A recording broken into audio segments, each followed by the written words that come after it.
시간에는 세계 명문가의 독서 교육 책을 소개했었죠. 이번 시간에는 대한민국 엄마들이 꿈꾸는 덴마크식 교육법이라는 책을 소개해 드릴까 합니다. 지은이는 김영희 작가이고요. 덴마크 대사 부인으로서 3년간 덴마크에 거주하면서 그들의 교육과 사회 시스템을 우리의 현실과 비교하며 변화를 바라는 마음으로 이 책을 썼습니다. 라고 저자 소개가 되어 있고요. 제가 왜 이 책을 소개해 드리냐면요. 덴마크의 교육에 관련돼서는 정말 이거는 사회 전반적인 구조와 생각, 국민들이 교육과 사회를 바라보는 시각이 얼마나 중요한지 이 책에는 정말 이렇게 잘 담겨져 있거든요. 덴마크식 교육 관련해서 나와 있는 책들이 많지만 여러분들이 짧고 간단하게 읽어보시기에 아주 적절하다고 생각합니다. 덴마크는 실제로 국민들이 세계에서 가장 행복한 나라 국민이라고 스스로를 손꼽습니다. 2012년에도 1위였고요. 16년에도 1위였습니다. 무슨 말이냐면 국민들이 이렇게 자기 자신을 행복하다고 생각을 한다는 거예요. 대한민국은 몇 위였을까요? 네, 대한민국은 짐작하시겠지만 최하위권이었습니다. 국민들, 이 성인들만 그렇게 생각하는 게 아닙니다. 실제로 대한민국 청소년들은 자신들 가장 불행하다고 여기는 그 아주 최하위 집단 중에 하나예요. 그러니까 이게 어른들만 불행한 게 아니라 우리나라는 아이들도 불행하다는 것. 정말 깊게 생각해 봐야 된다고 생각합니다. 이게 덴마크에서 국민들 전체가 행복하다고 대답을 하고 아이들도 행복한 것처럼 대한민국도 아이들도 행복하고 어른도 행복한 그런 나라 만들어야 하지 않을까요? 저도 딸을 둘을 키우는데 이 덴마크식 교육법 책을 읽으면서 너무 부럽기도 하고 그리고 또 되게 생각해 볼 것들이 많은 그런 책이었습니다. 부모님들의 바람이라면 바로 이런 거 아니겠습니까? 아이가 어떻게 하면 행복하게 살 수 있을까? 어떻게 하면 즐겁고 행복한 삶을 건강하게 살아갈 것인가? 이게 가장 큰 고민일 거예요. 저도 그러니까. 오늘 덴마크식 교육법 어떤 특징이 있는지 한번 살펴보겠습니다. 인상 깊은 부분이 정말 많았어요. 이 책에서. 덴마크 초등학생들은요, 1학년에 입학을 하면 1년 동안 아이들의 특성을 파악하는 그런 시간으로 그렇게 학교에서 여긴다고 합니다. 그래서 아이들 특성에 따라서 이렇게 수업 방식도 바꿔야 된다고 이렇게 생각을 한대요. 그래서 빨리 배우는 아이한테는 앞선 교과서를 주고 뒤처지는 아이들은 선생님들이 도와준다고 합니다. 아이들이 어떤 특성을 가지고 있는지 선생님들이 파악하기 정말 아주 중요하고 그런 시기잖아요. 너무너무 중요한 아이들에게도 정말 긴장되고 힘든 시기 초등학교 1학년 때 아이들의 특성을 파악하기 위해서 그 1년을 다 투자한다는 거죠. 덴마크의 교육 방식은 특히 등수와 같은 숫자가 아니라 관찰과 기록을 통해서 아이가 스스로 발전해 나가도록 격려한다고 합니다. 담임교사는 아이들마다 과목별 학습 능력과 사회성 발달을 꼼꼼히 글로 적어서 기록부를 만들고 1년에 2번 학기 중간에 담임교사와 학부모가 만나는 날 이 기록부를 부모들에게 보여준다. 이것이 바로 아이들의 성적표다. 저도 담임교사로 학생들을 가르칠 때 이렇게 두꺼운 교무수첩에 아이들의 그날그날의 행동과 그리고 특징과 그리고 교과 발달 상황을 전부 다 기록을 했었어요. 그래서 이 기록한 자료를 가지고 학부모님들과 상담을 했었습니다. 이런 자료가 정말 부모님들에겐 너무너무 필요한 자료잖아요. 덴마크에서는 성적표 대신에 교사의 관찰과 기록으로 아이들을 들여다본다는 거죠. 자, 담임교사는 이 자리에서 아이의 학교생활 전반에 대해 말해주고 모자라는 부분이 있으면 어떻게 도울 것인지 부모와 상의해서 그것을 다음 1년의 목표로 정한다. 참 재미있죠? 네. 근데 보통은 학년이 올라가면은 학부모 면담 전에 아주 잘한다, 보통이도 못한다 이런 세부 항목으로 나뉜 평가 용지를 아이와 부모에게도 준다고 합니다. 그러니까 선생님만 평가를 하는 게 아니라 아이 스스로 평가, 부모 스스로 평가. 그래서 이걸 가지고 셋이 함께 이야기를 나눈다고 해요. 네, 덴마크 교실에서는요, 학교에서도 공부 잘한다고 해서 특별히 칭찬하거나 시상하는 제도가 없다고 합니다. 네, 좀 인상 깊지 않나요? 네, 우리는 아이들 글짓기 대회도 상을 주고 독후감 쓰기 대회도 상을 주고 심지어 다동항에도 상을 주잖아요. 그리고 뭔가 보상을 해줘야 된다고 생각하는데 여기는 아예 그런 것 자체가 없다는 거예요. 그래서 공부 못하는 아이라도 열등감을 전혀 느끼지 않아도 된다고 합니다. 재밌죠? 네. 덴마크 아이들은 무엇을 할 때는 왜 하는지 꼭 질문을 한다. 그리고 왜라는 물음을 던지면서 독자적으로 사고하고 자라난 아이들은 커서 확고한 자기 정체성을 확립하게 되어 자기 직업에 대한 자부심을 갖게 된다고 한다. 또 쉽게 남을 부러워하거나 남이 하는 대로 따라하지 않게 된다.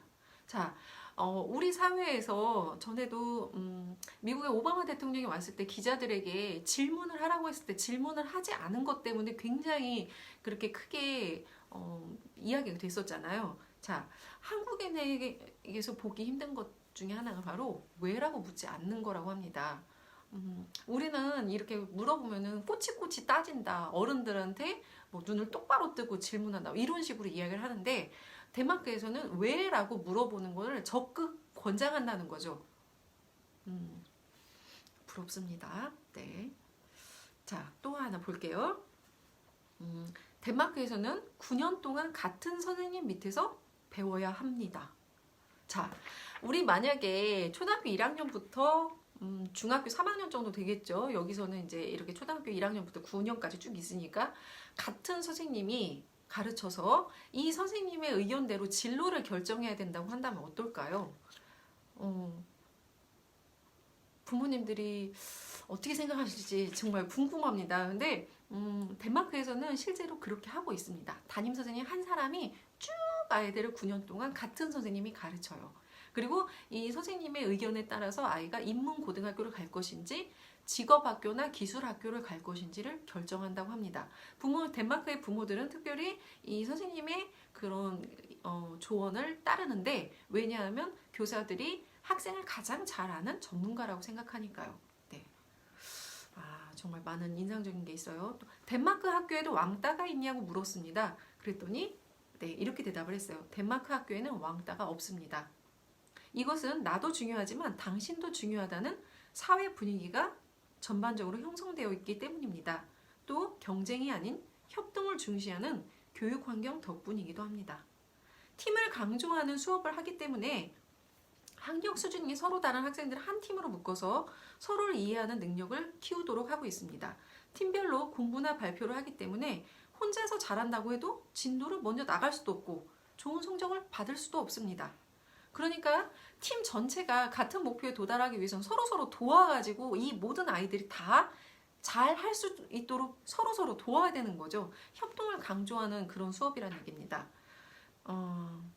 덴마크 대학 진학률은 40% 안팎이라고 나옵니다. 이게 이 책이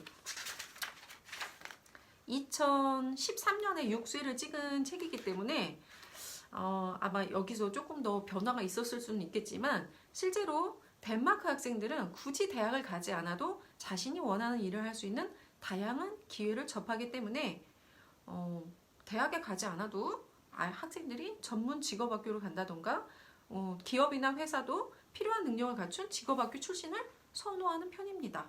그러니까 대학은 일반적으로 공부에 뜻이 있거나 아주 필요한 학생들만 가는 곳이라는 인식이 보편화되어 있다는 거죠. 참 많은 생각을 하게 하는 그런 구절입니다. 제가 여기서 되게 인상 깊었던 그 부분인데요. 그 대학 이야기 조금 더 해드리겠습니다. 덴마크에서는 초등학교 8학년까지는 시험이 없지만 8학년 때 예비 시험이 한 번, 9학년이 되면 본 시험을 본다고 합니다.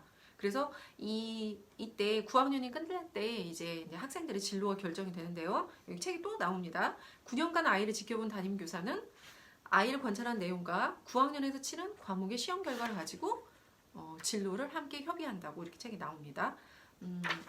자, 여기에서 네, 덴마크 한 고위공직자 부인과 이야기를 나눈 그 에피소드가 나옵니다, 책에. 자, 이 고위공직자 부인에게는 아들이 둘이 있어요. 근데 아들이 둘인데 큰애는 고등학교 졸업하고 한해 쉬는 중이에요. 넉 달 동안 인도 여행을 하고 왔지요. 내년에 대학에 진학해서 정치학을 공부할 거예요.